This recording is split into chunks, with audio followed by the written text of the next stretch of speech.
Blast economic justice cluster মূলত শ্রম সম্পর্ক উন্নয়নে কাজ করছে। শ্রমিকদের জন্য কর্ম পরিবেশ উন্নয়ন, তাদের দায়িত্ব কর্তব্য করা এবং আইন সহায়তা দেওয়ার জন্য কাজ করে যাচ্ছে। এটা অংশ হিসাবে সজাগ কলিশনের সঙ্গে ব্লাস্ট একটি কার্যক্রম পরিচালনা করছে, যেটার মূল লক্ষ্য হচ্ছে গার্মেন্টস শ্রমিকদের কর্মস্থল, যাতায়াতের পথ এবং তাদের বাসস্থানে একটি যৌন হয়রানি মুক্ত কর্মপরিবেশ তৈরি করা, যেখানে তারা নিরাপদে কাজ করতে পারবে, যাতায়াত করতে পারবে এবং বসবাস করতে পারবে।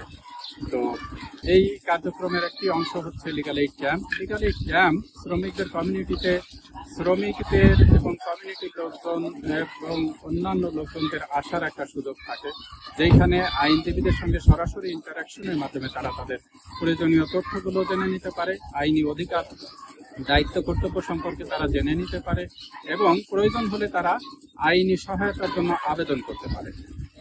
তো লিগাল এইড ক্যাম্প যেমন সচেতনতা তৈরিতে কাজ করে থাকে, তেমনি একই সাথে শ্রমিকদের জন্য আইনি সহায়তার জন্য অ্যাক্সেস তৈরি করতে, অভিগম্যতা তৈরি করতে একটি গুরুত্বপূর্ণ ভূমিকা রাখে। তো শ্রমিকদের একেবারে দ্বার গোড়ায় গিয়ে আইন সহায়তা দেওয়ার একটি বড় পথ হচ্ছে লিগাল এইড ক্যাম্প।